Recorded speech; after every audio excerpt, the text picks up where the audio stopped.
Hello दोस्तों, नमस्कार। Market की बात करते हैं, शेयर बाज़ार की बात करेंगे।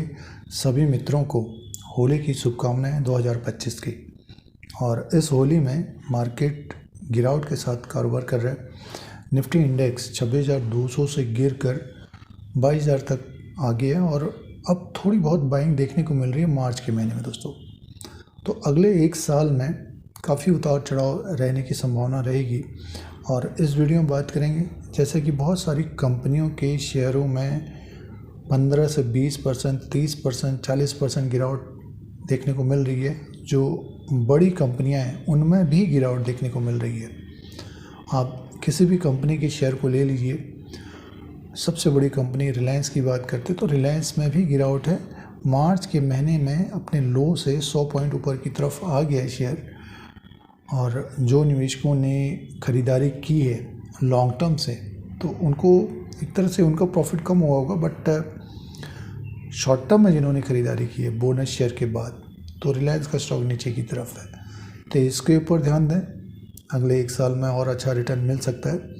और इसी तरह से अगला जो शेयर या कंपनी रहेगी SBI, state bank of India, 900 से गिर कर 700 के नीचे आ गया दोस्तों। अभी कुछ दिन पहले 680 के आसपास था, बढ़कर अब 730 में हो गया है। और SBI की बात कर रहे हैं तो एक बड़ा बैंक है, इसका रेवेन्यू और प्रॉफिट रिलायंस के बराबर ही है, थोड़ा बहुत ऊपर नीचे हो सकता है। और ग्रॉस एनपीए, नेट एनपीएस भी कम हो रहे हैं पिछले कुछ समय से। और बैंक है और SBI में डिपॉजिट्स और लोन्स के जो आंकड़े हैं वो ज़बरदस्त है, इसीलिए इसका रेवेन्यू, इंटरेस्ट अर्न भी बढ़कर आता है और प्रॉफिट भी ज़बरदस्त आता है। तो मार्च क्वार्टर के नंबर्स भी आएंगे आगे SBI के, उसके ऊपर ध्यान देना चाहिए जिनका निवेश है और जिन्होंने पिछले 4-5 साल से SBI को ख़रीदा है, तो अभी भी प्रॉफिट में बैठे हैं निवेशक। तो 2025 के होली में SBI का शेयर नीचे की तरफ है, रिलायंस का स्टॉक नीचे की तरफ है।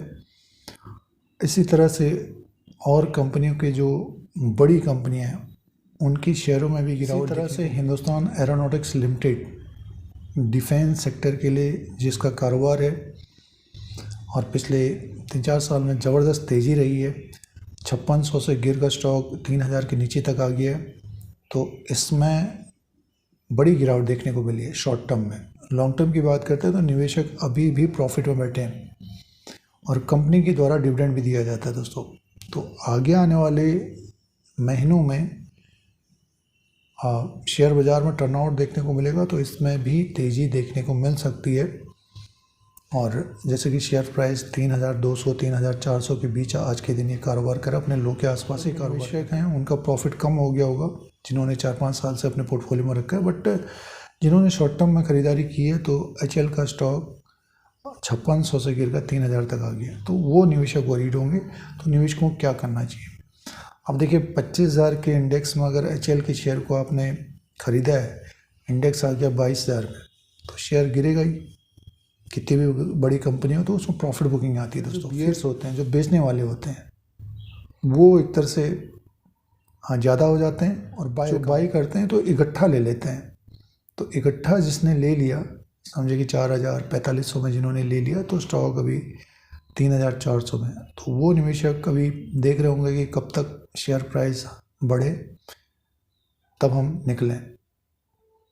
तो HL Hindustan aeronautics limited defence के लिए कारोबार करती है और इसका ऑर्डर बुक भी बढ़ रहा है। आगे आने वाले समय में FY 2025-26 में इसका ऑर्डर बुक बढ़ता हुआ नज़र आ सकता है, तो इसका रेवेन्यू और प्रॉफिट बढ़ेगा। तो मार्च क्वार्टर के नंबर्स आ रहे हैं, अगले महीने से स्टार्ट हो जाएंगे, तो उसके ऊपर भी ध्यान दें। जो निवेशकों के पास है, जो खरीदारी कर रहे हैं, तो समय देने पर अच्छा प्रॉफिट बन सकता है। बट जो भी खरीदारी कर रहे हैं तो एक तरह से अपने रिसर्च के अनुसार ही निवेश करना चाहिए किसी भी कंपनी में। और इसी तरह से मेटल सेक्टर की बात करते हैं तो मेटल सेक्टर में काफ़ी उतार चढ़ाव होते रहता है। और जैसे कि टाटा स्टील है, टाटा स्टील में भी एक तेज़ी देखने को मिली है, 115-120 से बढ़कर 150 तक पहुंच गया है। हिंडाल्को का शेयर है, उसमें भी तेज़ी देखने को मिल रही है।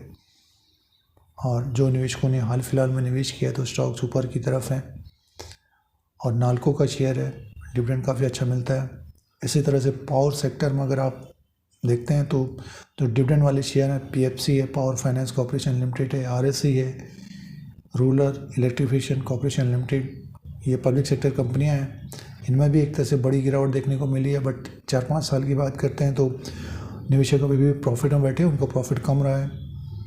और इस तरह से डिविडेंड वाला स्टॉक कोल इंडिया है, ये बड़ी बड़ी कंपनियां हैं दोस्तों अपने सेक्टर में। इनका प्रॉफिट आप देखेंगे, रेवेन्यू देखेंगे, चेक करेंगे तो आपको आइडिया लगेगा।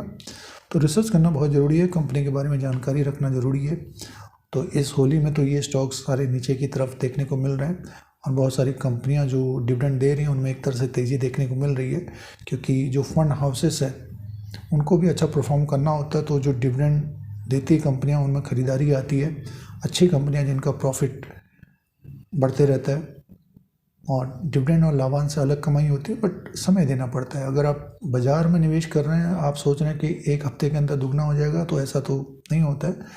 आपको स्क्रीन में दिखता होगा 20% गिरा हुआ शेयर भी दिखता होगा, 20% बढ़ता हुआ भी शेयर। खरीदारी करते हैं किसी भी शेयर में तो तेज़ी बनती है, तो प्रॉफिट बुक नहीं कर पाते हैं। शॉर्ट टर्म की बात कर रहे हैं या लॉन्ग टर्म की बात कर रहे हैं, तो दोनों तरफ से बाज़ार चलता है दोस्तों। तेज़ी भी देखने को मिलती है, गिरावट भी देखने को मिलती है। तो एक डिसीजन लेना पड़ता है, एक रणनीति बनानी पड़ती है कि हमको कितना प्रॉफिट चाहिए, कितने समय के लिए हम निवेश करेंगे। और अच्छी कंपनियों में निवेश करने पर 3-4 साल में अच्छा प्रॉफिट बनता है जब बाज़ार गिरा हुआ दोस्तों। तो अभी बाज़ार गिरा हुआ है, नेक्स्ट होली तक बाज़ार में तेज़ी देखने को मिलेगी, तो बहुत सारे शेयर्स 30 से 40%, 50% का भी रिटर्न। निफ्टी इंडेक्स में 1500-2000 पॉइंट की तेज़ी देखने को मिलेगी। तो गिरावट में ख़रीदारी की होगी तो शेयर्स के भाव की तरफ जाते हुए देखे जा सकते हैं। अगले होली तक बाज़ार ऊपर की तरफ होगा तो अच्छे कंपनी को शेयर ऊपर की तरफ दिखाई देंगे। इस तरह के अपडेट के लिए, शेयर बाज़ार की जानकारी के लिए Dheeraj Singh stock bull beer को सब्सक्राइब करें, लाइक करें, शेयर करें।